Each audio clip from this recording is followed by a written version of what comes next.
Hello and welcome to my channel. In this section of the video, we are going to cover 10 practice questions that you should expect to have gone through before you take your PMP exam. So these are the practice questions which I've also created. However, my extra effort was to link these specific practice questions to pages or sections in the PMBOK edition 8, where you can also go and make reference in case there are some weak areas you've discovered as you practice. You can also make reference to the PMBOK, and then you can also get some explanations. So these 10 practice questions, they are also helpful because we are going to cover the question, and then we are also going to cover the answer, and then we are also going to make a reference to the PMBOK 8th edition, which is the current version, where you are going to be able to go through the concepts, the ideas, the domain, and also the process groups. So these 10 questions, they are going to be a mixture of easy, hard, and very hard questions. But I believe the moment you go through them, the moment you understand the concept of eliminating some of these answers, the better for you as you go to as you go to your PMP exam. So let's move on. So practice question number 51. A project manager inherits a project with many undocumented decisions. What should they do first? Okay. So the level of difficulty here is it's very hard. All right. A project manager, let us define our problem statement. A project manager inherits a project. Okay. So a project manager is inheriting a project. They did not start it with many undocumented decisions. So there were so many decisions, but they were not documented. So let us look at the answers now. Reconstruct key decisions, assumptions, and governance records with stakeholder. Okay, it makes sense. I like the word reconstruct because there's nothing that is documented. Let's look at the others. Continue with documentation because the project already started. All right. Okay, that's another one. Makes sense. Ask the team to remember everything at closure. This does not resolve the problem. Okay. You have undocumented decisions. If you ask people to remember everything, it does not make sense. All right. Cancel the project immediately. As a project manager, you don't just cancel the project because there are some undocumented decisions. So making this one incorrect. So we now need to eliminate one of these. All right. So the first one is to construct key decisions, assumptions, and governance records. So this is going to help on the decision, especially the governance. Okay, the governance part. Let's say B. Continue without documentation. All right. It is one of the best practice as a project manager to be always documenting throughout the project, making this one incorrect. So the best answer here is A. Okay. So A is our best answer. You need to reconstruct key decisions, reconstruct assumptions, and also governance records, including some of these undocumented decisions that you are inheriting. And our reference from PMBOK is government performance domain, which is page 10 to 37. And the best mindset that can be applied here is to create transparency and decision traceability, which means every decision that you create or that you make in a project, it must be traceable. Making A the best answer because undocumented decisions, they threaten accountability and also change control. Making A the best answer. Practice question number 52. A product owner asks the team to aid work directly during sprint because it is urgent. What should the project manager or agile lead do? Okay. So our problem statement is we have a product owner who is asking, okay, product owner is asking the team to aid directly during sprint, which means it's not coming through the backlog. That's what the product owner is intending to do because they're making it urgent. What should the project manager or agile lead do? So let us look at the answers now. A, aid immediately without team discussion. You don't just jump into action. You need to understand more into these items being added as agent. Then B, facilitate backlog or sprint trade-off discussion according to the team's working agreement. This makes sense. I like the word facilitate. You're trying to bring people together to understand. Then C, tell the product owner they can never change, never reject anything. If you are saying they can never change, if you see words like never in any particular question, in most cases, it's not the correct answer. In most cases, but you need to read the question. All right. And then D, ask the sponsor to discipline the product owner. You don't report people. You don't try to fire or fix people in a project environment or even try to punish people in a project environment, making this one incorrect answer. So the best answer here is B. All right. So the best answer here is B. All right. We facilitate backlog sprint trade-off discussions according to the team's working agreement. All right. And this is referenced in project life cycle in our PMBOK. And the mindset that is applicable in this particular scenario is to protect focus while we are also allowing adaptive trade-offs. So this product owner is asking something to be added without going through the backlog because they're claiming that it's urgent, so therefore it must be in the sprint. So what the project manager or agile lead should do is to facilitate the backlog or sprint trade-offs discussion in terms of the issues or the features that have to be delivered in that sprint. So making B the best answer, which is adaptive delivery, allows for reprioritization in the backlog through the agreed mechanism, not uncontrolled insertion. Making B the best answer. Practice question number 53. The level of difficulty is also hard here. The team proposes shortcut that reduces testing but keeps the milestone date. The customer safety is sensitive. Okay, what should the project manager do?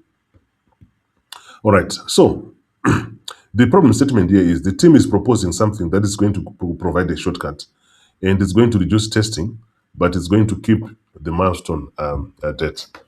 So A, approve the shortcut because time is fixed.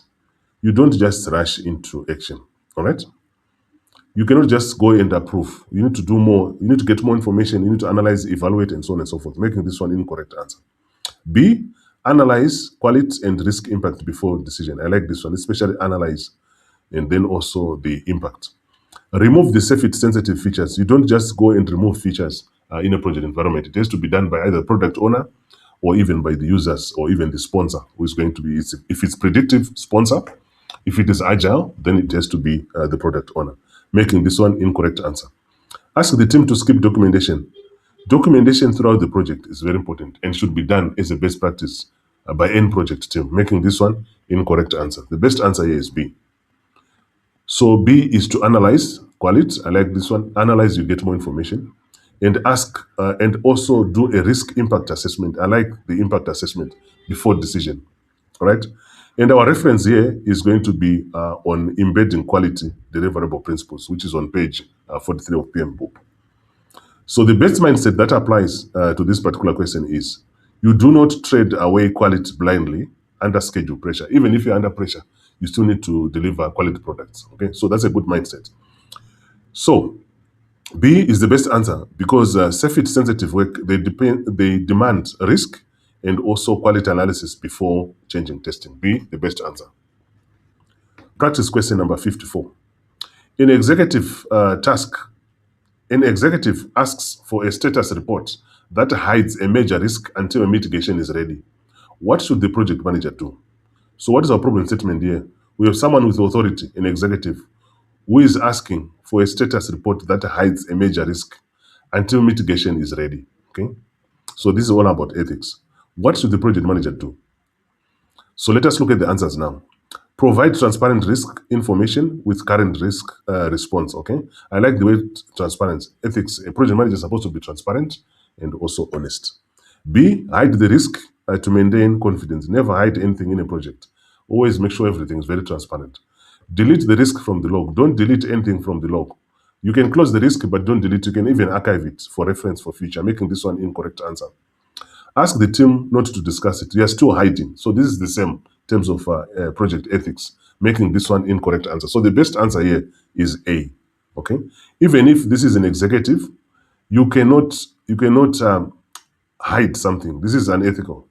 You're not doing the best for the project. So you cannot hide something until you get some mitigation. So making A the best answer.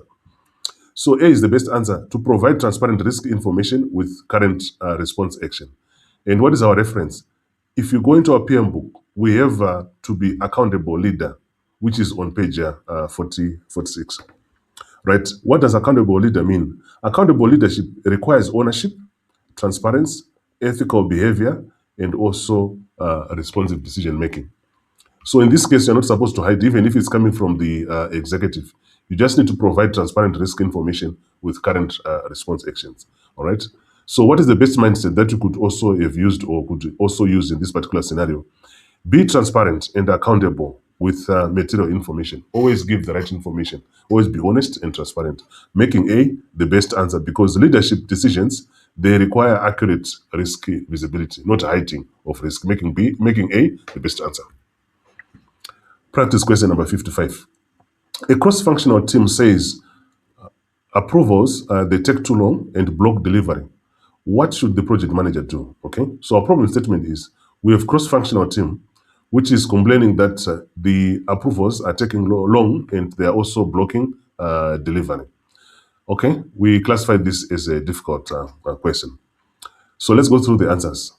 Review governance thresholds and tailor decision paths where appropriate. Okay, makes sense. I like the word review because you're getting more information. Remove all approvals without permission. You don't just jump into action, you remove approvals. There's a reason why the approvals were there. So making this one incorrect answer. Ask the team to ignore governance. This is dangerous. You cannot ignore governance in a project environment. Making this one incorrect answer. Escalate every approval to the COO. You don't just escalate. Project manager, you are supposed to try by all means to resolve project issues at your level, unless if it's beyond your limit or it requires approval. Making this one incorrect answer. So the best answer here is A. You need to review the governance threshold, and you also need to tailor. I like this one. You need to tailor decision paths where appropriate. All right. And what is our reference in PMBOK? We are referring to tailoring, which is also on page 103 and 102.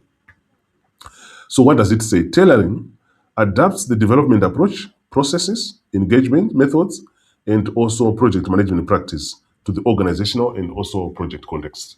So you don't just apply everything blindly. You need to make sure that it applies to the project context. And the best mindset that you could apply here is to tailor governance to fit for purpose without abandoning control. So governance must be fit for purpose. It must serve something in a project. Making A the best answer, because decision path can be optimized while preserving accountability. A, the best answer. I hope you're enjoying the video so far. If you're new to the channel, don't forget to click the like button, subscribe button, and the notification button so that you are the first person to be notified each time a new video is uploaded on this channel. It will also help the channel to grow. It will also help the channel to produce more videos like this one. Practice question number 56. A stakeholder with low interest but high power suddenly becomes concerned after a negative rumor. Okay, what should the project manager do? So what is our problem statement? We have a stakeholder who has got low interest, okay, but a high power, all right? He suddenly becomes concerned after a negative rumor, which means they've heard something about the project. What should the project manager do? Engage the stakeholder, provide accurate information, and update the engagement approach. Okay, this one makes sense. I like the word engage. If you've got a stakeholder who is not happy or is having concerns and also is high power stakeholder, you need to engage them. Ignore the stakeholder because they were previously low interest. Don't ignore stakeholders. Engage all the stakeholders throughout the project. So making this one incorrect answer. Ask other stakeholders to convince them informally. You don't give away your work to other people. As a project manager, you're supposed to work with the stakeholder, convince them. Making this one incorrect answer. Remove risk information from reports. You don't remove risk information. You're supposed to be transparent and reporting everything. Making this one incorrect answer. So the best answer here is A. You need to engage the stakeholder. Try to understand more about their concern. Try to dispel this rumor. Try to give them as much information as possible. So you update them. And also you have to make sure that your engagement approach is also going to include this particular stakeholder so that in future, they don't start getting information through some rumors, all right? What is our reference in PMBOK? Stakeholder performance domain, which is also on page 67. What does it say? Stakeholder domains, it emphasizes identifying stakeholders, planning engagement and communication, also managing engagement and also monitoring engagement and communication, which is very important. And the best mindset here is stakeholder engagement is dynamic. Stakeholders, they come in, they go out of the project. So it's not something that you can do once. It has to be done continuously throughout the project. Making A the best answer because power and concern can change, okay? Requiring timely engagement and also transparent communication. Making A the best answer. Practice question number 57. All right. The team has identified an opportunity that should improve the benefits, but requires small change to the release plan. What should the project manager do? Okay. So what is our problem statement? We have a team that has identified an opportunity, and that opportunity can improve benefits, but it requires small change to the release. What should the project manager do? All right. A, evaluate value, risk, and impacts through the appropriate process. I like this one. You are evaluating, you're getting more information before you make a decision. Reject opportunities because risks are always negative. There are two things which are wrong about this statement. The first one, you don't just reject. And then the second one, risks can be negative or positive.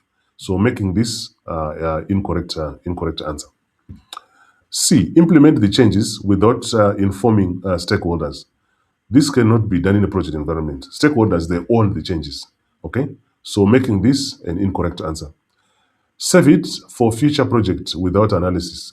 The only problem here is without analysis. You need to analyze the problem first, check the impact, and so on. So, making A the best answer in this scenario because you're evaluating value, also risk, and also the impact through the appropriate process. And what is our reference here? Our reference is risk performance, which is on page 92 for additional reading if you want to. All right. And then the risk domain, what does it say? It includes planning risk, identifying risk, analyzing risk, planning and also implementing risk responses. And the best mindset that you could use for this particular question is treat positive uncertainty as an opportunity and govern the response. So whether it's negative or it's positive, it's an opportunity, it's a threat, you still need to come up with a risk response. Making A the best answer because opportunities, they should be evaluated and acted on when they improve value. Making A the best answer. Practice question number 58. A project dashboard shows green, but team members privately report major unresolved issues. What should the project manager do? Okay. So let us go through our problem statement. A project dashboard. So there's a dashboard which is being used to report the project progress. It's showing green, all right? But the team members privately report major unresolved issues, which means there's a mismatch between what is being reported and also the unresolved issues. What should the project manager do? A, investigate the issue and correct reporting transparent. Okay, I like the word transparent here. Keep the dashboard green to avoid concern. This is not ethical. As a project manager, you're supposed to be honest and transparent, making this one incorrect answer. Tell the team not to raise issues. The team is supposed to raise issues. Resolve the issues. It's better to resolve them early than to resolve them late, making this one incorrect. Wait until the next audit. If you see wait in any exam question, it means you're also delaying the project. Most likely, you're also delaying the project. So we don't want to delay any project, making this one incorrect answer. So the best answer here is A. Okay, investigate the issues and correct reporting transparency. All right, which means unresolved issues you still need to report them. Okay, green you still need to change it accordingly. If it's supposed to be red, you make it red. If it's supposed to be amber, you make it amber. What is our reference here? Our reference here is accountability as a leader, right? In PMBOK. And the best mindset that you can have here is accurate information is part of accountable leadership. You should always provide accurate information if you're a good leader in a project environment. Making A the best answer because green reporting must reflect reality and support informed decision. Making A the best answer. Practice question number 59. A customer repeatedly changes priorities after every review, creating team fatigue. What should the project manager do? So our problem statement is we have changes in priorities for every review meeting. So this is an agile environment because review meetings are for agile. So you want to bring in the customer to confirm what you have delivered. That is creating fatigue. What should the project manager do? A, facilitate prioritization rules and also cadence with the customer and team. Okay, this makes sense. I like facilitation. Then B, ban the customer from reviews. You don't ban the customer. You need customers for reviews. Okay, so this is not a correct answer. Accept every change immediately. Okay, if it's an agile environment, it is the product owner who is also supposed to accept the change, making this one incorrect. Ask the team to work longer hours. Don't overwork your team. This is an incorrect answer, making A the best answer in this scenario. Okay, so which means you need to facilitate prioritization rules and cadence. Cadence is just a rhythm with the customer and also the team, the frequency at which you are also doing the reviews, so that you don't create this fatigue which is coming in. And also the customer must work with priorities on the backlog. What is our reference here? Stakeholder performance domain, which is 67 to 68. And what is the mindset? You need to engage stakeholders while you're also protecting sustainable delivery. So this is a very good mindset to also respond to this particular question. Making A the best answer, okay? Because adaptive feedback needs clear prioritization and cadence, not chaos or customer exclusion. Making A the best answer. Practice question number 16. A project manager learns that operations was not involved in designing a handover critical deliverable. What should they do? Okay. So our problem statement here is a project manager is learning that operations was not involved in designing a handover critical deliverable. So one of the stakeholders, which is operations, was not involved. What should the project manager or what should they do? Okay, A, engage operations immediately and assess handover. Okay, I like this one. Engage. You're going to get more information, understand what is the problem before you take any action. Wait until project closes. Don't wait for anything. You delay project activities, making this one incorrect. Remove operations from acceptance activity. These are the owners of this. So you cannot just remove them like this, making this one incorrect answer. Ask the sponsor to approve without operations input. You don't ask the sponsor to approve. Operations are the users, so they need this. So they're the ones who are supposed to accept it. Making A the best answer in this scenario, you need to engage operations immediately and assess handover impacts. And what is our reference in PMBOK? We need to adopt a holistic view principle. What does it say? Holistic view considers, okay, wider system interactions, dependencies, stakeholders, and also constraints and consequences before acting. And the best mindset that you can also apply to this particular question is to consider downstream operations impact early. Okay, the earlier you get to know the problem, the better for the project because you can come up with a solution for that. Making A the best answer because projects they create value only when outcomes can be sustained by operations. So you don't need to exclude operations from this. Making A the best answer. If you want me to create more videos based on what we've gone through in this video, you can reach out to me or you can let me know in the comment section below.